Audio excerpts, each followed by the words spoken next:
ब्रेकनंतर तुमचं स्वागत. आपण चर्चा करतो आहोत सरकारी कर्मचाऱ्यांनी आज जे काम बंद आंदोलन केलं त्याबद्दल. 6वा वेतन आयोग लागू होऊन सुद्धा सरकारी कर्मचारी का नाराज आहेत हे शोधण्याचा आपण प्रयत्न करतो आहोत. प्रकाश जोशी, मला सांगा की हे जे काय म्हणाले यांचं गाऱ्हाण आहे आणि ते त्यांनी तळमळीनं मांडलं. त्यांच्या भावनेचा आदर करून मला तुम्हाला विचारायचं आहे की महाराष्ट्र सरकारची आर्थिक परिस्थिती पाहिली तर हे सगळं सरकारला परवडणार आहे का? महाराष्ट्र शासनावर आज 1,58,000 कोटीचं कर्ज आहे.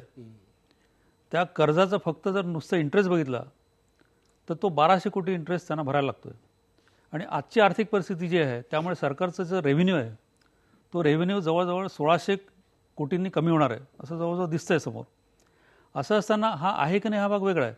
परंतु आजची परिस्थिती जी आहे म्हणजे राज्याची आर्थिक परिस्थिती आणि एकंदर सर्वसाधारण वातावरण की जिथं प्रायव्हेट सेक्टरमध्ये म्हणजे खाजगी नोकऱ्यांमध्ये माझी नोकरी राहणार आहे की नाही इथपासून सुरुवात आहे. म्हणजे अनेक ठिकाणी असं आहे की लोक म्हणतात आमचा पगार कमी करा परंतु आमची नोकरी करणार. आणि सरकारी कर्मचारी आपण म्हटल्यानंतर सिक्युरिटी हा भाग जो असतो म्हणजे नोकरीची शाश्वती बरोबर हमी ही अतिशय स्पष्ट असते. त्यामुळे त्यांनी ज्या पद्धतीने त्यांच्या मागण्या मानल्या आहेत मला असं वाटतं की जवळजवळ 6वा वेतन आयोगाच्या ज्या शिफारसी आहेत त्या सगळ्या मान्य झालेल्या आहेत. फक्त भत्त्यांचा प्रश्न आहे. परंतु रिझर्व्ह बँकेने सुद्धा असं सांगितलं की हे जे वेतन आयोग जे आहे त्यांच्या ज्या शिफारसी आहेत त्या राज्याला बंधनकारक नाहीत. म्हणजे राज्याची आर्थिक परिस्थिती जी आहे ती बघून मग राज्याने ठरवायचं असतं की हे आपण वेतन आयोगाच्या शिफारसी ज्या आहेत त्या स्वीकारायच्या की नाही. त्यामुळे मला असं वाटतं की म्हणजे त्यांची जी गाऱ्हाणं आहेत ते वाजवी असतील परंतु आज मांडण्याची ती वेळ आहे असं मला वाटत नाही. वेळ चुकलेली आहे. मी पुन्हा जातोय गिरधर पाटील यांच्याकडे. पाटील साहेब, तुम्ही ऐकताय सगळी चर्चा. मला सांगा यावर तुमचं काय म्हणणं आहे, तुमची काय भूमिका आहे? नाही, राज्य कर्मचाऱ्यांना नोकरी करताना बरेचसे त्रास होतात. आता चौधरींनी सांगितलं त्यांना बरंच लांबून यावं लागतं, मंत्रालयात बसायला जागा नाही. खरं म्हणजे यांना नोकरी करावीच असं काही कंपल्शन नाही आहे. यांच्यापेक्षा निम्मे पगारावर काम करायला महाराष्ट्रातले बेरोजगार आज तयार आहेत. बाहेरची बेरोजगारी आणि आपल्याला मिळणारा पगार याची जर तुलना झाली तर खरोखर या राज्य कर्मचाऱ्यांना पगार घेतानाच काहीतरी सामाजिक बांधिलकीच्या दृष्टीने लाज वाटली पाहिजे. पण या संघटितपणाच्या जोरावरती हे ज्या गुरमीमध्ये आणि ज्या पद्धतीने लोकांशी वागतात बोला बोला बोला सरकार वागवेल हे नक्कीच आहे.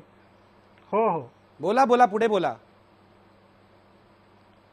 आणि तसं जर पाहायला गेलं तर ही पगारवाढ किंवा हे सगळे फायदे मागायचा नैतिक अधिकार या राज्य कर्मचाऱ्यांना बिलकुल नाहीये. जागतिक बँकेचा अहवाल असं म्हणतो की दरवर्षी भारतामध्ये 120 अब्ज रुपये भ्रष्टाचाराच्या माध्यमातून ही नोकरशाही गडप करत असते. याच्याबद्दल कोणी बोलायला तयार नाही. अगदी बरोबर आहे. गिरधर पाटील, मी येतो तुमच्याकडे. तुम्ही गंभीर आरोप केलाय, तुम्ही उत्तर द्यायला पाहिजे. म्हणजे हे तर सरकारी कर्मचाऱ्यांविषयी आमचं सगळ्यांचं मत आहे. म्हणजे तुमची संख्या मोठी असली तरी सुद्धा मी पत्रकार म्हणून सामान्य माणसाचा प्रतिनिधी आहे आणि मी तुम्हाला सांगतो तुम्ही लोक काम करत नाही, तुम्ही लोक पैसे खाता. म्हणजे तुमच्यामध्ये 10-20% चांगले लोक असतील पण बहुसंख्य सरकारी कर्मचारी लोकांची अडवणूक करतात, पैसे खातात. तुम्हाला पगारच काय द्यायचे असा त्यांचा प्रश्न आहे. सरकारी कर्मचाऱ्यांची नेहमीच निगेटिव्ह बाजू जनतेसमोर आणि आपल्यासारख्या पत्रकारांसमोर येत असते.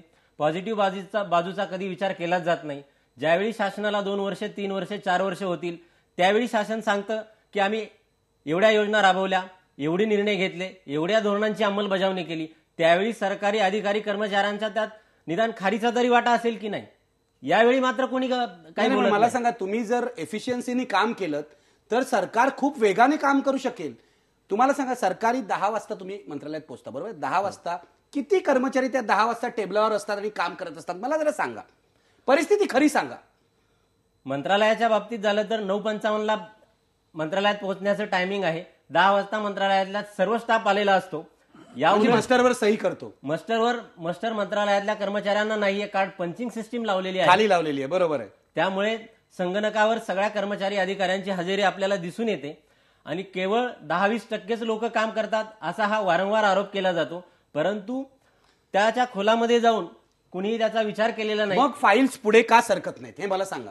फाईल पुढे सरकत नाहीत, त्याचं व्हॉल्यूम किती आहे याचाही विचार करायला पाहिजे.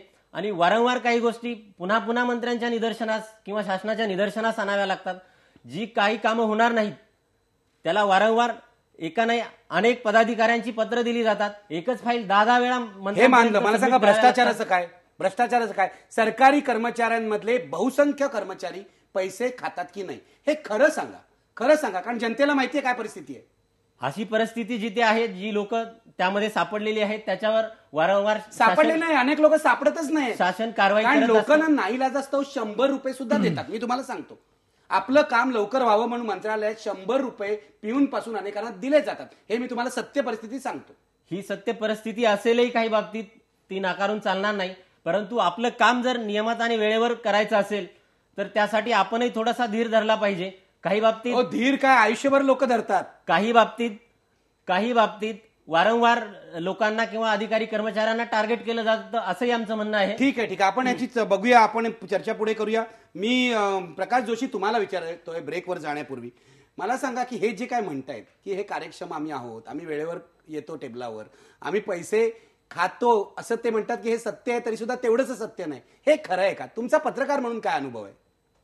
नाही, जर सर्वसाधारण आपण बघितलं तर इतर राज्याच्या मानाने आपलं जे ऍडमिनिस्ट्रेशन आहे ते बरं आहे. नाही, मी इतर राज्यात गोंधळ आहे. मी बिहारच्या तुलनेत महाराष्ट्राची तुलना करू नका. बरोबर. निव्वळ महाराष्ट्र म्हणून हे ऍडमिनिस्ट्रेशन जे आहे, नोकरशाही जी आहे, ती कार्यक्षम आहे का? ते सुधारणेला वाव आहे निश्चितच. परंतु एक गोष्ट मला सांगायची की ज्या घरामध्ये मालक आणि शेवटी नोकर आहेत ते सरकारी मालक आहे. हा, तर मालक आहे, म्हणजे मालक जोपर्यंत तुमच्याकडे दुर्लक्ष करतो काही कारण असेल तरच ते जे काय करायचं तुम्ही जे करप्शन म्हणालात ते त्यामुळे होऊ शकतं. ते म्हणजे मंत्री खातात म्हणून कर्मचारी खातात असंही असू शकतं. ठीक आहे, हा जरा अडचणीचा विषय आहे कर्मचाऱ्यांना पण आणि सगळ्यांनाच. तरी सुद्धा मी पुढे चर्चा चालू ठेवणार आहे ब्रेक नंतर. ब्रेकपूर्वी आपला प्रश्न पाहूया. 6व्या वेतन आयोगावर सरकारी कर्मचाऱ्यांची नाराजी योग्य आहे का? पडद्यावर बघा लोक काय म्हणतायत. योग्य आहे असं 97% लोक म्हणतायत. पुन्हा एकदा कर्मचाऱ्यांची ताकद या पोलमधून सुद्धा दिसते. माझ्यावर कदाचित कर्मचारी चिडतील, पण मी तुम्हाला सांगतो, खरे प्रश्न विचारणं, लोकांची बाजू मांडणं हे पत्रकार म्हणून माझं काम आहे. तेव्हा मला कृपया टार्गेट करू नका. चर्चा अगदी लोकशाही पद्धतीने ऐका. घेऊया एक ब्रेक. पहा फक्त आय बिल लोकमत.